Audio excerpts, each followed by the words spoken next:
Assalamualaikum warahmatullahi wabarakatuh. Perkenalkan, nama saya Azahra Hafifah dengan NIM 210160662.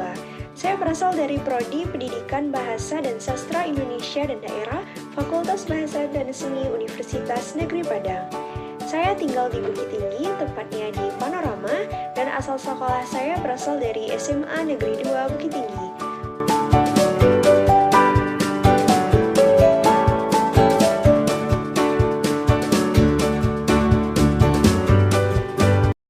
Membaca dapat digolongkan berdasarkan kriteria tertentu.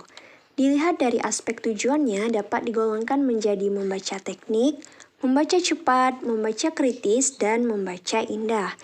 Membaca teknik sering disebut dengan membaca bersuara atau membaca keras. Penekanan membaca teknik terletak pada kemampuan pembaca dalam pengucapan atau pelafalan, intonasi yang tepat sesuai isi dan situasi bacaan, serta sikap membaca yang tepat. Kegiatan membaca teknis atau membaca nyaring di samping berfungsi untuk pemahaman diri sendiri juga untuk orang lain. Membaca teknik dilaksanakan dengan menyuarakan yang dibaca. Media membaca teknik dapat berupa membaca teks pengumuman, membaca berita, membaca teks pidato, dan membaca karya sastra. Penekanan membaca teknik terletak pada kemampuan membaca dalam pengucapan atau pelafalan dan intonasi yang tepat sesuai dengan isi dan situasi bacaan. Membaca cepat adalah suatu proses membaca dengan kecepatan tinggi yang mementingkan kata kunci atau poin-poin dalam bacaan yang penting, serta hanya menggunakan waktu yang singkat tetapi tidak melupakan inti serta maksud dari bacaan itu sendiri.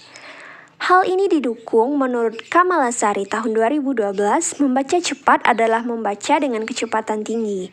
Hampir keseluruhan materi yang dibaca dalam waktu tertentu yang disertai dengan pemahaman isi 70%. Materi dalam hal ini adalah jumlah kata yang terkandung dalam suatu bacaan, sedangkan waktu tertentu artinya untuk memahami materi bacaan memerlukan waktu.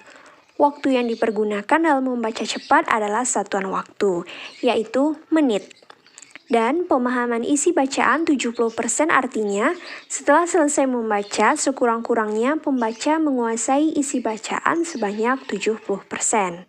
Sedangkan menurut Citation Set, membaca cepat atau speed reading adalah membaca dengan mementingkan kata kunci atau hal yang penting saja, ditempuh dengan jalan melompati kata-kata atau ide-ide penjelas, serta sikap membaca yang tepat. Membaca cepat dapat meningkatkan keterlibatan motivasi, suasana hati, dan suasana afektif siswa selama pembelajaran, serta menambah pemahaman konseptual siswa.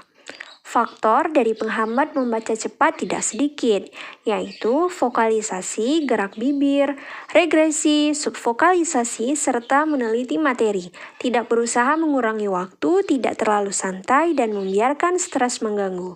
Pada hakikatnya, yang terpenting dalam membaca cepat ada 3 hal yang harus diperhatikan, yaitu membaca dengan jeli, persiapan diri, dan mempertimbangkan referensi.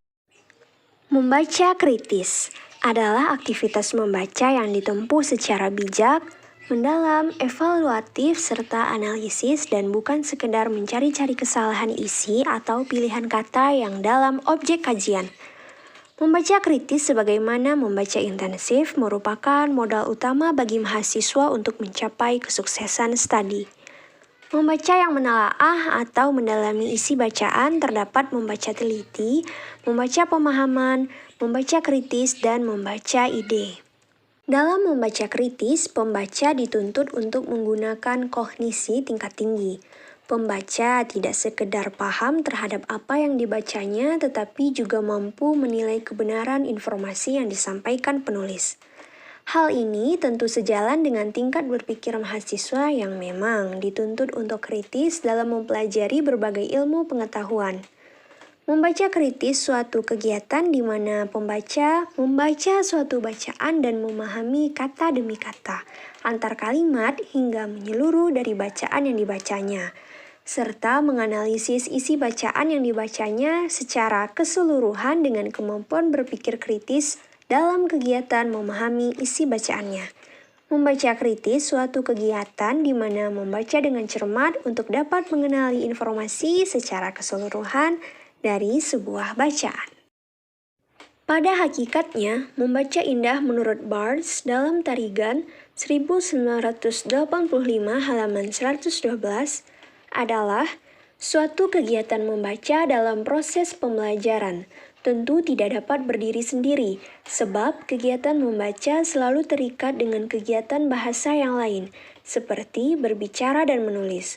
Begitu pula dalam berbahasa, terdapat 4 kemampuan, yaitu kemampuan menyimak, berbicara, membaca, dan menulis. Membaca dapat dilihat sebagai suatu proses dan sebagai hasil kegiatan teknik yang ditempuh oleh pembaca yang mengarah pada tujuan melalui tahapan-tahapan tertentu.